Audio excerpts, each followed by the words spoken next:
उपस्थित सर्व बंधू आणि भगिनींनो, उपासना कार्यक्रमामध्ये आपले हार्दिक स्वागत. प्रियांनो, आपण कालच्या कार्यक्रमात शुद्ध आणि अशुद्ध प्राण्यांबद्दल पाहिले होते.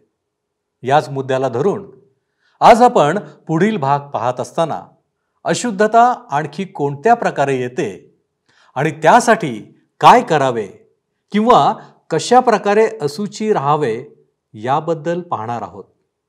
तसेच मातृत्व प्राप्त झाल्यानंतर अशुद्धपणा कसा येतो याबद्दलही अतिशय वेगळ्या पद्धतीने आपल्याला शिकायला मिळणार आहे. आपण हे लक्षात घ्यावे की यामध्ये पापाभोवती सर्व काही केंद्रित आहे. देवाची इच्छा हीच तर आहे की इस्रायल लोकांनी सर्व प्रकारच्या अशुद्धतेपासून दूर राहावे. तर मग चला प्रियांनो, आपण आपल्या अध्ययनाची सुरुवात करूया. लेवीचे पुस्तक 11वा अध्याय. जर आपणाजवळ जुना करार आहे तर लेवीचे पुस्तक 11वा अध्याय उघडा. आपण 32 ते 36 वचने वाचूया. त्यांच्यापैकी कोणी मरून एखाद्या वस्तूवर पडला तर तीही अशुद्ध समजावी. लाकडी पात्र, वस्त्र, कातडे, तरट किंवा कोणत्याही कामाचे हत्यार असो ते पाण्यात टाकावे व संध्याकाळपर्यंत अशुद्ध समजावे, मग ते शुद्ध समजावे.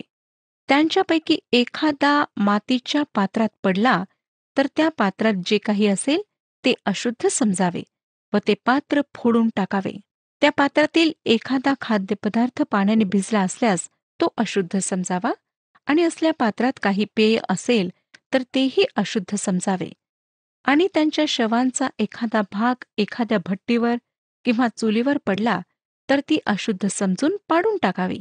त्यामुळे ती अशुद्ध होते म्हणून तुम्ही ती अशुद्ध समजावी. तथापि झरा किंवा विहीर जिच्यात पाण्याचा संचय असतो ती शुद्धच राहते. तरी तिच्यातील शवांना जो शिवेल तो अशुद्ध समजावा. ज्या कशामध्ये हा प्राणी पडेल, जर ते मातीचे असेल तर ते तोडण्यात यावे व जे काही त्यात असेल त्याला फेकण्यात यावे. ते जर पितळीचे पात्र असेल तर त्याला चांगले स्वच्छ करण्यात यावे. लक्षात घ्या श्रोत्यानो की भोजन पकवण्याविषयी देवाने त्यांना स्वच्छता शिकवली आणि त्यांना पवित्रतेविषयी धडा तो शिकवित होता. प्रत्येक पात्र देवासाठी पवित्र होते व ते स्वच्छ राहावे अशी देवाची आज्ञा होती. मोशेच्या पद्धतीत परमेश्वरानंतर स्वच्छतेला महत्त्व होते व रोजच्या लहान सहान बाबींमध्ये सुद्धा लागू होत असे. परमेश्वराने त्याच्या लोकांना दूषित होण्यापासून व प्रदूषित होण्यापासून नेहमी सुरक्षित राखले.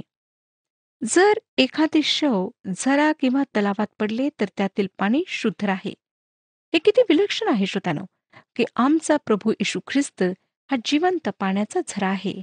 तो पाप्यांना, आजाऱ्यांना, कुष्ठरोग्यांना, रक्तस्राव होणाऱ्या स्त्रीला स्पर्श केल्याने अशुद्ध होत नाही, तो दूषित होत नाही.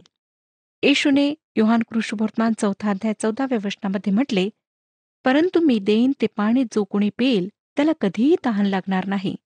जे पाणी मी त्याला देईन ते त्याच्यामध्ये सार्वकालिक जीवनासाठी उपळत्या पाण्याचा झरा असे होईल. तसेच योहान कृष्णवर्तमान 7वा अध्याय 37 आणि 38 वचनांमध्ये तो म्हणाला, योहान कृष्णवर्तमान 7वा अध्याय 37 आणि 38 वचने. मग सणाच्या शेवटल्या म्हणजे महत्वाच्या दिवशी येशू उभा राहून मोठ्याने म्हणाला, कोणी ताणेला असला तर त्याने माझ्याकडे यावे आणि प्यावे. जो माझ्यावर विश्वास ठेवतो त्यांच्यातून शास्त्रात सांगितल्याप्रमाणे जिवंत पाण्याच्या नद्या वाहतील. आता आपण 37 आणि 38 वचने वाचूया. त्यांच्या शवांचा काही भाग पेरण्याच्या बियाण्यावर पडला तरी ते बियाणे शुद्ध समजावे.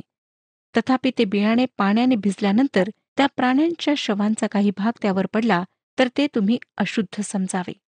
त्यांच्या शवाचा काही भाग पेरण्याच्या बियाणावर पडला तरी ते बियाणे शुद्ध समजल्या जात असत. परंतु जर ते बियाणे पाण्याने भिजले व त्या शवाचा काही भाग त्यावर पडला तर ते अशुद्ध होत असे. इफिस्करासपत्र 6वा अध्याय 11वं वचन सांगतं. इफिस्करासपत्र 6वा अध्याय 11वे वचन, सैतानाच्या डावपेचांपुढे तुम्हाला टिकाव धरता यावा म्हणून देवाची शस्त्र सामग्री धारण करा. आता आपण 39 आणि 40 वचने वाचूया. खाण्याजोग्या पशूंपैकी एखादा मेला आणि त्याच्या शवास कोणी शिवला तर त्याने संध्याकाळपर्यंत अशुद्ध राहावे. कोणी त्याच्या शवाचा काही भाग खाल्ला तर त्याने आपली वस्त्रे धुवून संध्याकाळपर्यंत अशुद्ध राहावे. जो त्याचे शव उचलेल त्यानेही आपली वस्त्रे धुवून संध्याकाळपर्यंत अशुद्ध राहावे. मलाकीचे पुस्तक 1 अध्याय आणि 8व्या वचनामध्ये परमेश्वराने पंगू व आजारी प्राण्याच्या अर्पणाला मनाई केली आहे. हे वचन सांगतं, मलाकीचे पुस्तक 1 अध्याय 8वे वचन, तुम्ही आंधळा पशु अर्पिता, हा अधर्म नव्हे काय? लंगडा किंवा रोगी असा बली देता, हा अधर्म नव्हे काय? असले अर्पण आपल्या प्रांताधिकाऱ्यास देऊन तर पहा, तो तुझवर प्रसन्न होईल काय? अथवा तुझवर त्याची मर्जी बसेल काय? असे सेनाधीश परमेश्वर म्हणतो. 41 ते 43 वचने बघा. जमिनीवर रांगणारे सर्व प्राणी ओंगळ आहेत, ते खाऊ नयेत. जमिनीवर रांगणाऱ्यांपैकी जे सर्व सरपटतात अथवा 4 पायांवर चालतात व ज्यांना पुष्कळ पाय आहेत ते तुम्ही खाऊ नयेत, कारण ते ओंगळ आहेत. तुम्ही कोणत्याही जातीच्या रांगणाऱ्या प्राण्यांमुळे स्वतःला ओंगळ करू नका अथवा त्यांच्यामुळे स्वतःला अशुद्ध करून विटाळू नका. जमिनीवर रांगत चालणाऱ्या प्राण्याने सुद्धा विटाळू नये ह्याचे कारण परमेश्वर सांगतो. 44 आणि 45 वचने बघा. मी परमेश्वर तुमचा देव आहे म्हणून आपणास पवित्र करून पवित्र राहा, कारण मी पवित्र आहे म्हणून तुम्ही जमिनीवर रांगत चालणाऱ्या कोणत्याही जातीच्या प्राण्यामुळे आपणास विटाळू नका. कारण तुमचा देव व्हावे म्हणून ज्याने तुम्हाला मिस्र देशातून इकडे आणले, तोच मी परमेश्वर आहे. मी पवित्र आहे म्हणून तुम्हीही पवित्र व्हा.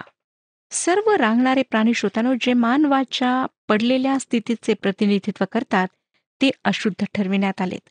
सर्पाला शाप दिल्यानंतर त्याला जमिनीवर सरपटत चालावे लागे. 46 आणि 47 वचने, पशु पक्षी सर्व जलचर व जमिनीवर रांगणारे सर्व प्राणी ह्यांच्यातील अशुद्ध व शुद्ध, भक्ष्य प्राणी व अभक्ष्य प्राणी हा भेद ओळखण्याचा हा नियम होय. परमेश्वर शुद्ध व अशुद्ध ह्यामधील अंतर स्पष्ट करतो. लहान गोष्टी सुद्धा पवित्रता आवश्यक आहे. ही परमेश्वराच्या व्यक्तीविषयी खरी परीक्षा आहे. तो म्हणतो, मी तुमचा प्रभू आहे, जसा मी पवित्र आहे तुम्ही सुद्धा पवित्र असा. श्रोत्यांनो, आपणाला आज निश्चय करायचा आहे की ह्या दूषित जगात आपण परमेश्वरासोबत चालणार, परमेश्वरासाठी चालणार किंवा परमेश्वराला सोडून चालणार, परमेश्वराच्या विरुद्ध चालणार. या शुद्ध व अशुद्ध ह्याविषयी सांगणाऱ्या अध्यायातून आम्हाला हा पाठ शिकायचा आहे. आम्हाला निर्णय घ्यायचा आहे की काय आम्ही परमेश्वराला संतोषविणारे जीवन जगणार की त्याला दुखित करणारे जीवन जगणार. आता आपण 12व्या अध्यायाकडे वळूया. मातांविषयी नियम, वारसाने मिळणारे पाप, जन्मतःच पापी ह्याविषयी हा अध्याय आम्हाला सांगतो. या आधीच्या अध्यायात आम्ही स्पर्शाद्वारे दूषित होण्याविषयी व पापाविषयी पाहिले. पापाच्या बाह्य गोष्टींवर भर देण्यात आला. आम्ही अशा जगात राहत आहोत जे पापाने भरलेले जग आहे. हा अध्याय पापाच्या अंतर गोष्टींवर भर देतो. आम्ही फक्त श्रोत्यानो संबंधाने किंवा स्पर्शाने पापी ठरत नाही, तर जन्मतःच आम्ही पापी आहोत. आणि हा अध्याय मातृत्वाविषयी नियम व वारशाने पाप कसे दुसऱ्यांना मिळते ह्याविषयी सांगतो. आम्हाला जो स्वभाव वारशाने मिळतो तो म्हणजे पापी स्वभाव होय. दावीद स्तोत्रसंहिता 51 अध्याय आणि 5व्या वचनामध्ये म्हणतो, स्तोत्रसंहिता 51 अध्याय 5वे वचन, पहा मी जन्माचाच पापी आहे, माझ्या आईने गर्भधारण केले तेव्हाचाच मी पातकी आहे. श्रोत्यानो, हा सुतिकाशास्त्र असलेला अध्याय आहे. या आधीचा अध्याय आहारासंबंधाने व बालरोग चिकित्सा विषयी होता. आमचा प्रभू एक महान डॉक्टर आहे व तो प्रत्येक क्षेत्रात विशेषज्ञ आहे. प्रसूतीच्या काळात स्त्रीचे अशुद्ध होणे ह्याविषयी अन्य लोकात फार अंधविश्वासाने भरलेली धारणा होती. लेवीच्या व्यवस्थेत मात्र त्याचा लवलेशही नाही, ज्याला आम्ही लक्षात घ्यावे. आम्हाला दिसतं की त्या लोकांमध्ये स्त्रीला पुरुषापेक्षा हीन, कमी दर्जा देण्यात येत आहे.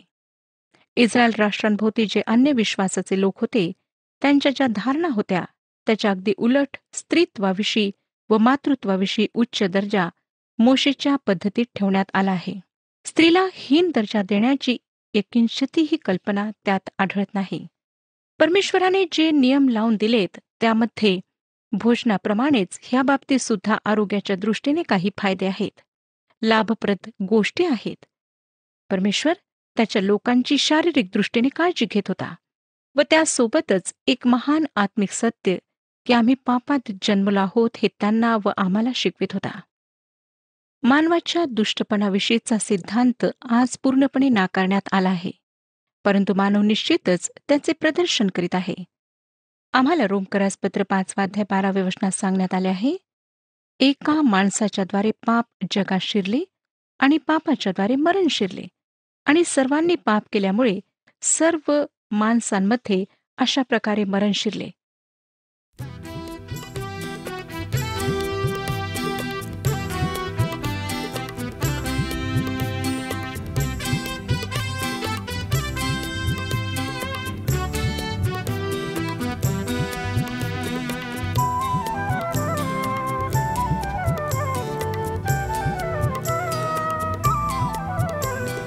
येशूने मला तारिले, ऐसे विश्वासले, स्वरक्त त्याने पाडिले, मी मुक्ती पावले.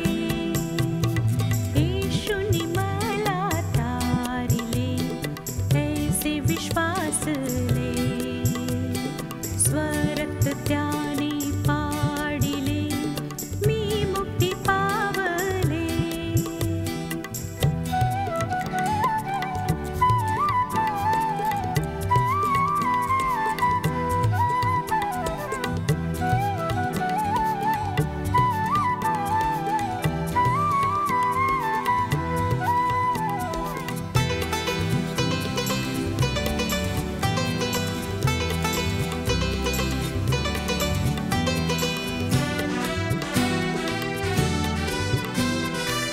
येशू स्वर्गाला त्याजनी पृथ्वीवरी आला, दुर्बलतेला घेऊनी दाहवी प्रेमाला, दाहवी प्रेमाला.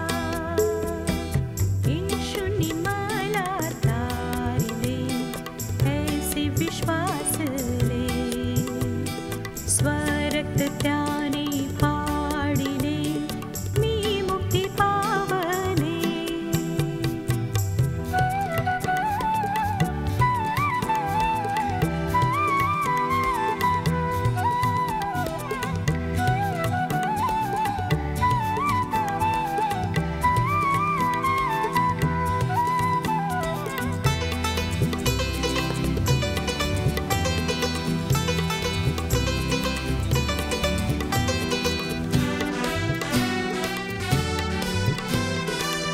येशू दुष्टांच्या करिता मध्यस्थी करिता, दुःखास झाला शोषिता, जे नाही वर्णिता, जे नाही वर्णिता.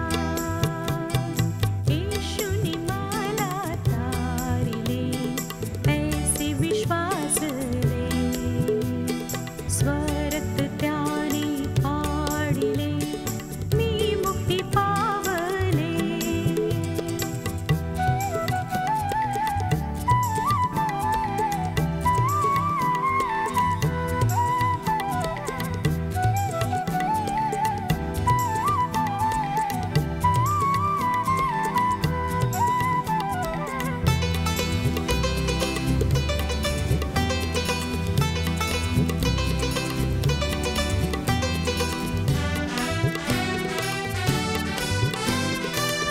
येशू मृत्यूला जिंकूनी जिवंत झाला, तो सकला उठावूनी देईल मुक्तीला, देईल मुक्तीला. जग मातेच्या बाहूत असणाऱ्या बाळाविषयी निर्दोष, चांगले, सद्गुणी अशा बालकाचे चित्र रेखाटते. परंतु परमेश्वर मात्र ह्या अध्यायात दुसरेच चित्र रेखाटतो. ह्याच्या अगदी उलट हे चित्र आहे. ह्या चित्रात एक तरुण माता आपल्या अमूल्य अशा बाळाला पकडून आहे, परंतु ते बाळ निर्दोष, निष्पाप नाही. हे अशुद्धता व पाप ह्यांचे चित्र आहे. आपल्याला ठाऊक का श्रोत्यानो की काय घडले? त्या मातेने एका पापी व्यक्तीला ह्या जगात आणले. ती पापी असल्यामुळे ती ह्या जगात तेच आणू शकली जे तिच्यामध्ये होते. आणि बाप सुद्धा पापी आहे. आपल्याला आठवत असेल, उत्पत्तीचे पुस्तक 3 अध्याय 16व्या वचनामध्ये परमेश्वराने पहिल्या स्त्रीला काय म्हटले? उत्पत्तीचे पुस्तक 3 अध्याय 16वे वचन. तो स्त्रीला म्हणाला, मी तुझे दुःख व तुझे गर्भधारण बहुगुणित करीन. तू क्लेशाने लेकरे प्रसवशील, तरी तुझा ओढा नवऱ्याकडे राहील आणि तो तुझ्यावर स्वामित्व चालवेल. लेकराला ह्या जगात आणताना त्या स्त्रीलाच क्लेश होतील असे नाही, तर ते लेकरू तिच्यासाठी दुःख निर्माण करणारे सुद्धा होईल, कारण ते लेकरू पापी आहे. मला वाटतं जेव्हा पौलाने सभेमध्ये स्त्रीचे स्थान निश्चित करण्यास काही नियम मांडलेत, तेव्हा त्याच्या मनात हेच होते. तो तिमथ्याला पहिले पत्र 2 अध्याय 12व्या वचनात म्हणतो, तिमथ्याला पहिले पत्र 2 अध्याय 12वे वचन. स्त्रीला शिकविण्याची अथवा पुरुषावर धनीपण चालविण्याची परवानगी मी देत नाही. तिने निपुणपणे बसावे. तो ह्या ठिकाणी मंडळीत सैद्धांतिक नेतृत्वाचे स्थान ह्याविषयी बोलत आहे व मला वाटतं हे कारण दुहेरी आहे. आदामाला प्रथम रचण्यात आले व अपराधामध्ये स्त्रीलाच प्रथम फसविण्यात आले. तिमथ्याला पहिले पत्र 2 अध्याय 13 आणि 14 वचने सांगतात. तिमथ्याला पहिले पत्र 2 अध्याय 13 आणि 14 वचने. कारण प्रथम आदाम घडला गेला, नंतर हव्वा, आणि आदाम भुलविला गेला नाही, तर स्त्री भुलून अपराधास सापडली. मानव स्त्रीपेक्षा अधिक सरस आहे असे हे शिकवित नाही, परंतु एक नियम व प्रमुखता ह्याशी संबंधित आहे. दुसरी गोष्ट म्हणजे अपराधात स्त्री प्रथम पडली, त्या ठिकाणी ती नेतृत्व करीत होती. ख्रिस्ती माता लेकराला जन्म देताना क्लेश सहन करते, तेव्हा तो परमेश्वराच्या न्यायाचा पुरावा आहे. परंतु निश्चितच ह्याचा अर्थ असा नाही की जेव्हा ती एका पापी व्यक्तीला जन्म देते, तेव्हा त्यामुळे ती तारण गमावते. तिमथ्याला पहिले पत्र 2 अध्याय 15वे वचन सांगते, तथापि मर्यादेने विश्वास, प्रीती व पवित्रता ह्यात त्या राहिल्यास बालकाला जन्म देण्याच्या योगे त्यांचे तारण होईल. लेकराला जन्म दिल्यामुळे तिचे तारण होत नाही, परंतु दुसऱ्या शब्दात एका पापी व्यक्तीला ह्या जगात आणल्यामुळे ती अशुद्ध होत नाही व आपले तारण गमावत नाही. तिच्या तारणाचा पुरावा तिचा विश्वास, प्रेम, पवित्र जीवन आणि गांभीर्य आहे. नियमाखाली तिच्या अशुद्धपणाद्वारे तिला हे स्मरण करून देण्यात येते की तिने एका पापी व्यक्तीला ह्या जगात आणले. श्रोत्यानो, कृपेखाली क्लेश त्या मातेला हे स्मरण करून देतात की ती जरी विश्वासणारी आहे, तरी तिच्याद्वारे एक पापी व्यक्ती ह्या जगात जन्माला आला आहे. फिलिप येथील बंदीगृहाच्या नायकाला जेव्हा पौलाने म्हटले, प्रभू येशू ख्रिस्तावर विश्वास ठेव म्हणजे तुझे व तुझ्या घराण्याचे तारण होईल, त्याच्या म्हणण्याचा अर्थ हा नव्हता की त्याने प्रभूवर विश्वास ठेवला म्हणून त्याच्या घराण्याचे तारण झाले.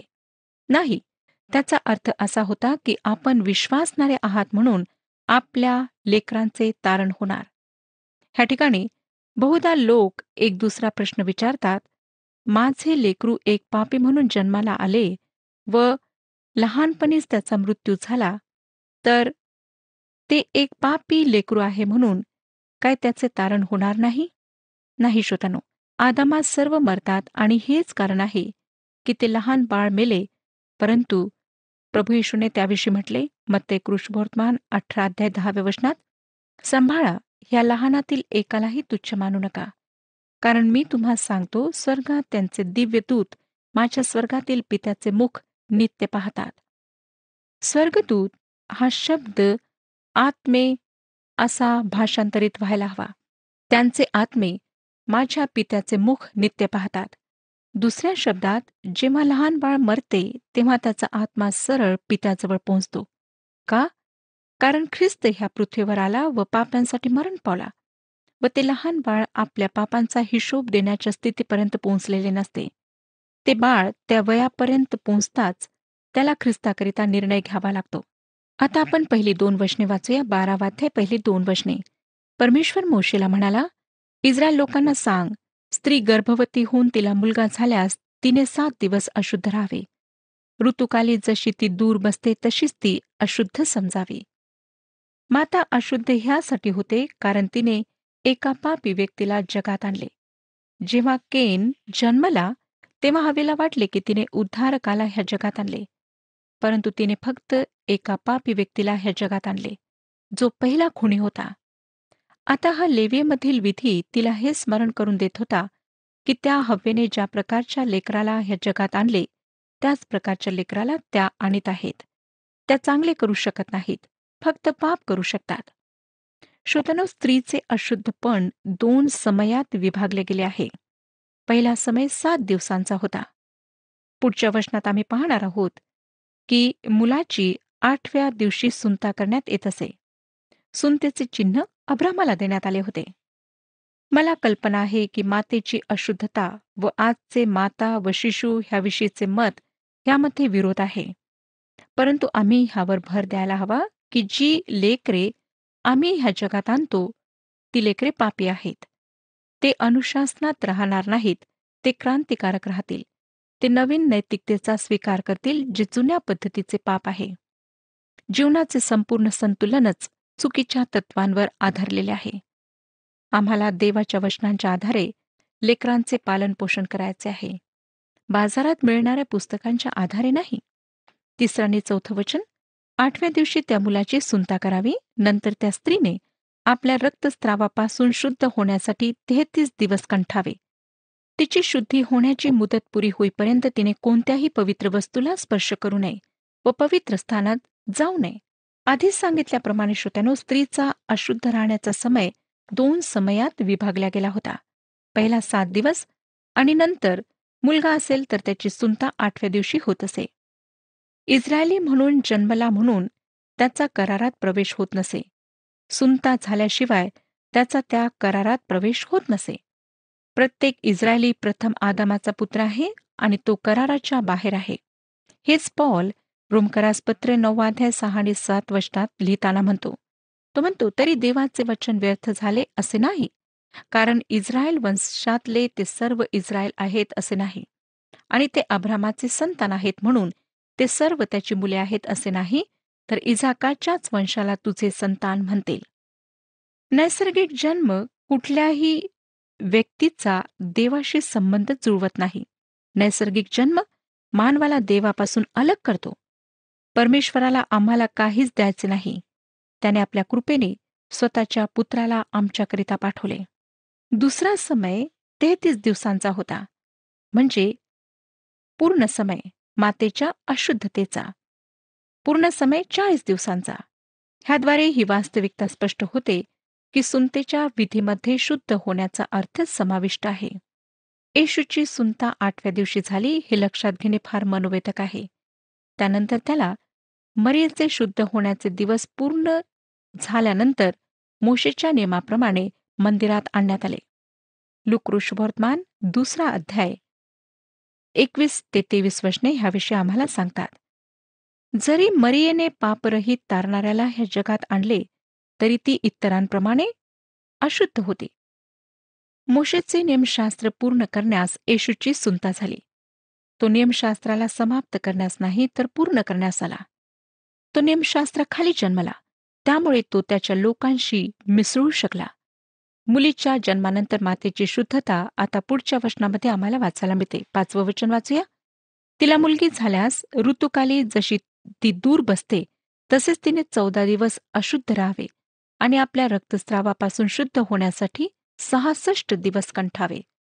मुलीच्या जन्मानंतर शुद्ध होण्याचे दिवस दुप्पट आहेत. हे असे का मला माहीत नाही श्रोत्यानो, परंतु मुलाची सुंता करणे ह्याचा निश्चितच दिवस कमी होण्याशी संबंध आहे व शापाची तीव्रता काही प्रमाणात कमी झाली आहे. कृपा आम्हाला नवीन दिवसात आणते.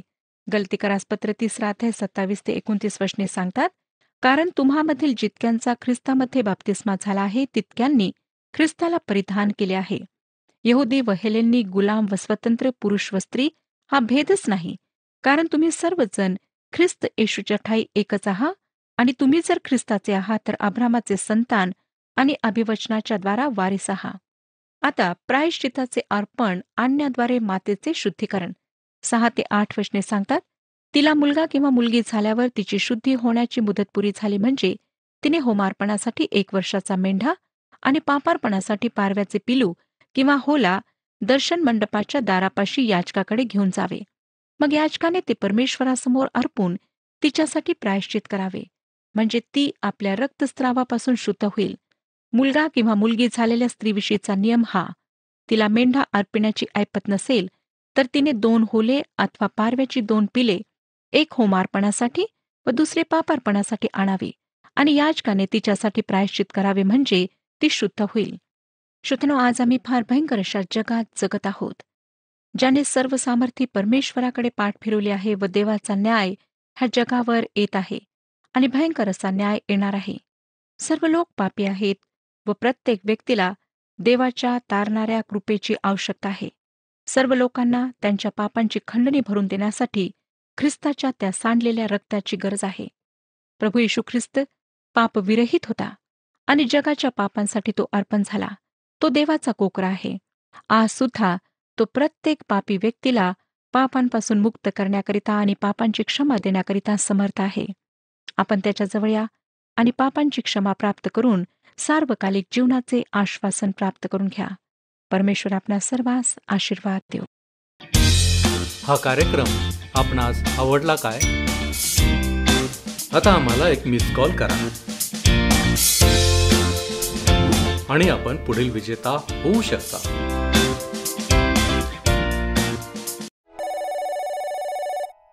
प्रियांनो, प्रत्येक अशुद्धता आम्हाला देवापासून दूर नेणारी आहे. परंतु परमेश्वर ज्याने आम्हाला निर्माण केले आहे, त्याची इच्छा आम्ही त्याच्यापासून दूर जावे ही नाही.